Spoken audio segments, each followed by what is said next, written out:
Hey Eric, I really appreciate you joining me today, and we're extremely excited to have White Labs as a partner on CBP Connects. But first off, for anyone who hasn't met you in person, seen you in the White Labs fantastic video series, The Pitch, or caught you in CBP, what do you do at White Labs and in the craft beer industry?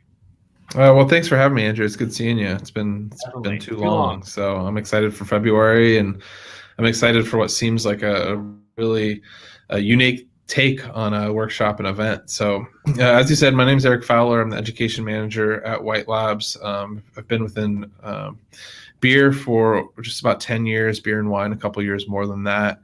But currently, I had a lot of our educational uh, opportunities that we like to offer for breweries, wineries, distilleries, homebrewers, beer geeks, anybody that's interested in fermentation and wants to know either yeast handling or maybe down to even using yeast in a pizza dough.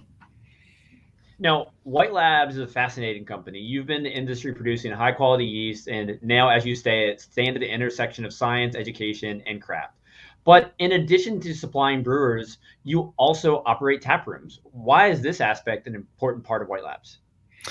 Yeah, it really all starts and ends with the consumer, and I think it's something that it often gets overlooked, right? We, live in a bubble within craft beer, especially those within the industry, and um, we like talking about what beers we want to drink and what processes and which techniques and which ingredients we want to use. But what really comes down to is what the general consumer enjoys. And obviously, we want to be proud of what we produce, but we want to produce something that's enjoyable by all. And so, starting White Labs Brewing Co. Just about 10 years ago, has allowed us to operate an R&D style brewery and test a lot of new yeast strains and a lot of new processes and see how it resonates or maybe doesn't resonate with the consumer. And I can tell you based off of experience, an American Pale Ale brewed with a Hefeweizen strain might be really cool for a beer geek or a brewer, but not so much for the beer drinker. And I know I tell you every time I see you, I can't wait to visit one of your tap rooms. They sound like such a great experience for beer nerds like us. Yeah, it's pretty awesome. Now, I love how you want to educate the consumer on yeast and everything that you're doing. But at CBP Connects in Norfolk, you're going to be educating people in the industry. And what are you going to be talking about in Virginia? Yeah, so we kind of went back and forth a little bit on how to make this talk. We talk on yeast and fermentation a lot to different audiences, but for CBP Connects, it's going to be a wide variety of people from the industry. It's not going to be a technical talk per se, but it's going to be how yeast and fermentation impacts every role.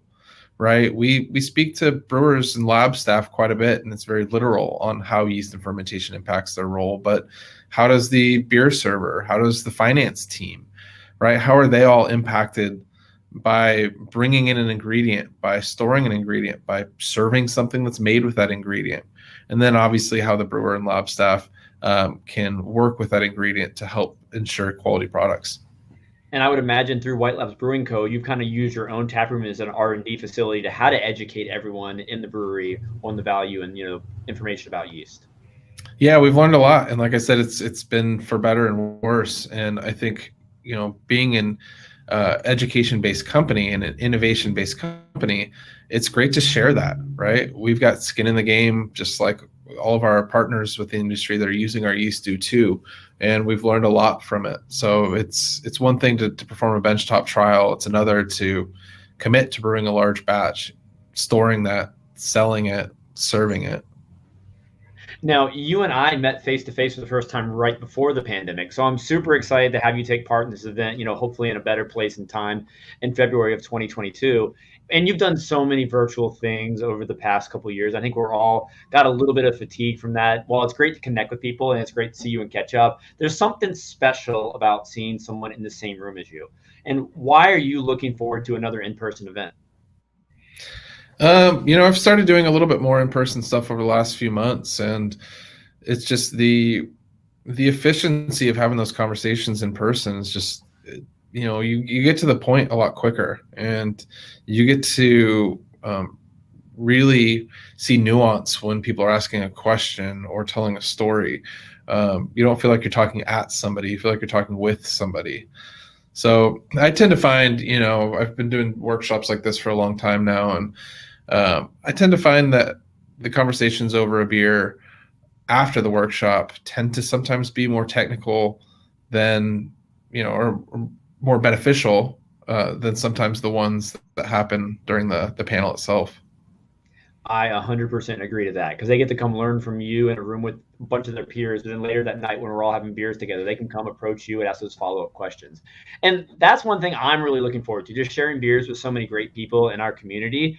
And a really neat thing that you all are participating in as part of this, there's going to be a collaboration beer between all three breweries that are involved in the nightly reception. So Elation Brewing, Maker's Craft Brewery, and Three Notch Brewing Company, they're all going to brew the same base recipe, but with different strands of White Lab yeast. And while it's not quite the White Labs taproom experience, I think it's the closest I can make happen here in Virginia. Yeah, it's going to be pretty cool. It's the first time we've done something like that to that scale. So we're excited.